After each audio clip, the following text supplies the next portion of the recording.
I was in Bulgaria, and I did this talk in Bulgaria for the Bulgarian police many years ago. And then when I finished, I'm packing up my stuff, and this huge Bulgarian cop comes up to me and he says, "Wonderful presentation. I don't think you should have done this presentation." I said, "What do you mean?" He goes, "It should have been done by a white man." And you sit there and you think, wow, that's the level you're at.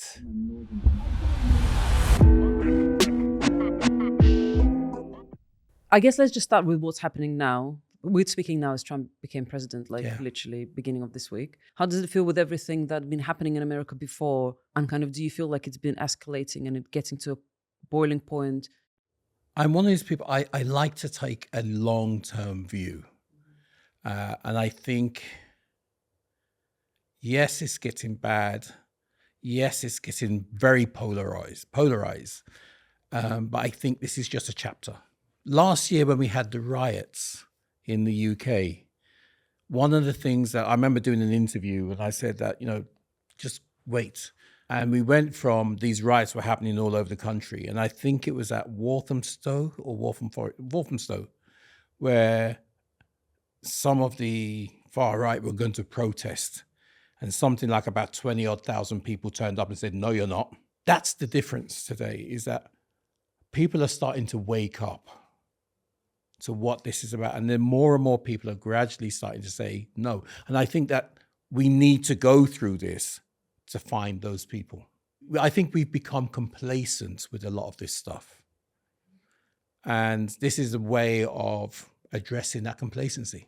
I wrote an article a while back called "To My Dear Friends, the Racists." Basically, I said, thank you, because of your actions, people are finding out how strong they are. George Floyd moments, where you look at things and you think, we need to pay attention. We need to wake up.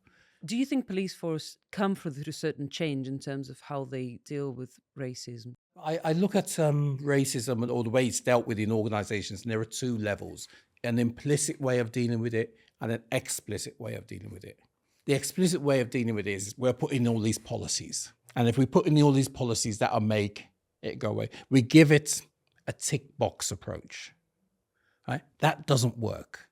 I remember sort of like doing a workshop, and there was a very senior police officer in this workshop. And he said, "Do you know what Stephen Lawrence taught us?"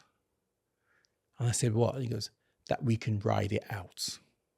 In terms of training or looking at diversity issues, I don't think there's any other organization that looks at them to the extent that the police look at them. You watch any news program, there's always stories about the police, right? How many cop shows are there out there about the police? So the police have a huge spotlight. And I don't think sometimes police officers realize how much of a spotlight is on them. So every little thing they do is like exaggerated and is more powerful because of the position we hold them in society and the power they have. And I think if you look at anything, whether it's Stephen Lawrence or whatever cases you look at out there, it's always around either not understanding that power, abusing that power, misusing that power, or using it in such a good way or a bad way. But it's always about power. And that's the thing I think we need to understand. That's the thing I would say to the police to understand. One of the biggest changes I have seen, especially in the last few years, the people that are going to change the police are women. There are a lot of very powerful senior women coming up in the police service. And it's almost as if they said, well, men, you've had your opportunity. We're now going to show you how it should be done. And I know quite a few of these women around the country. That's one thing. The other thing is Black and brown officers within the police service are now starting to take charge of their own careers. You have things like, there was a conference recently, Women in the Shade, which is a national movement for women of color within policing. And not only in policing, even in the corporate world. So people are starting to claim their own voices now. And I think that's the difference about what's happening today, is that people are starting to say, actually, I'm going to start taking control. And do you think that this is the way forward to kind of tackle all institutional racism in the UK? What do you think that's the way of creating positive Well, I change think for you have to everyone? go back and understand what institutional racism is, because I think sometimes people focus on the word racism and not understand what the context is. And the way I describe it is, imagine you work in an organization where everybody's right-handed. Everybody looks at things through the right-handed lens. And somebody comes along who's a left-hander and says, actually, I'm left-handed. And they say, but why are you so weird? Why are you so different? The right-handers don't know that they're right-handed. All they know is that everything works for them. Everything works for their perspective of the world. And when somebody comes along and shakes it, they're like, I don't get what the problem is, because everything works for me. Why are you saying there's a problem? And I think that that's what institutional racism is we have right-handed institutions, right-handed ways of thinking. We want our organizations, our institutions to be ambidextrous. But an interesting thing about racism is that there has been studies, I think, and it's all kind of been proven that, for example, children, they are not born with the understanding and No. idea of race. So we could avoid that in theory. Yeah, but you need to go back. Okay, I give this example. And I tell this about, so you have two little boys named Tommy, the two Tommies, I call them. One's black, one's white. Both are 4 years old. Both go out shopping with their dads in the high road. As they're in the high road, there's a black guy about my size. He goes into one of the local shops and tries to grab a load of jackets. Right? He gets held down by security. He's fighting. They call the police. A police car comes screaming down the high street, blue lights going. What does this look like to a 4-year-old? Now, this is what both dads say. Right? The white dad says that's how they treat bad people. Right? Doesn't explain what, but the kid sees a bad person who happens to be black. Right? The black father says that's how they treat us. In that second, both of those kids have had a filter planted in their minds, and they're totally unaware of it. Once you've been given that filter, as you grow, you start to reinforce it. And unless something can come along and break that reinforcement, you just build and build and build and build. And you're not even aware that you're doing it. With all the work you do around diversity, and who are the people you usually address? I was in Bulgaria, and I did this talk in Bulgaria for the Bulgarian police many years ago. And then when I finished, I'm packing up my stuff, and this huge Bulgarian cop comes up to me and he says, wonderful presentation. And I'm like, thank you. And he goes, but I would like to give you some feedback. And I'm like, okay, sure.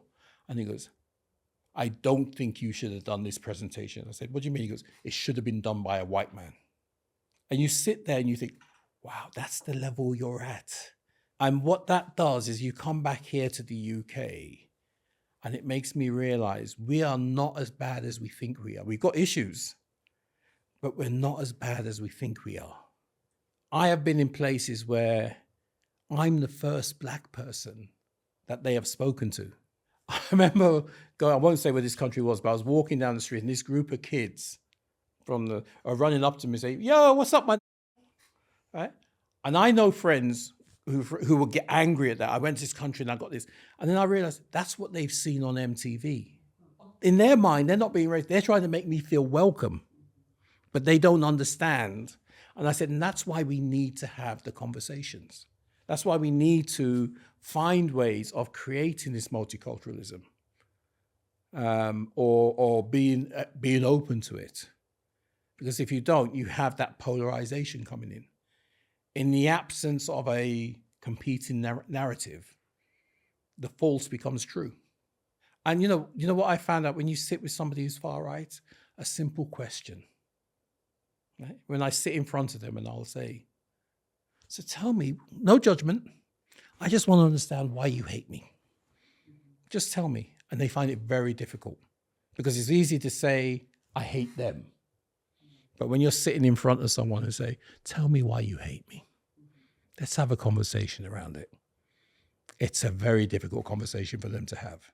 So have you worked with far right or former far right? Oh, yes. I was asked to do this interview. And they said, "Are you going to be with Matthew Collins?" I said, "Who's he?" And they said, "Oh, he used to be in the National Front and this and that." And I was like, "Ooh, this is going to be interesting." And I met him in the green room and we clicked straight away. And then we were on the program together and the energy between us was phenomenal. And I said, this is it. 20 years ago, we probably would have wanted to kill each other. Here we are now. We're almost like best buddies. That was a perfect example of saying that people can change. I hate, and I know hate is a strong word, but I hate when people judge people and don't believe that people can change. Good example. Probably about 20 odd years ago, there was a ship that went to, I think it was the Cayman Islands, and it was a gay cruise ship. And they refused to allow it to dock there because we don't want these kind of people contaminating our islands.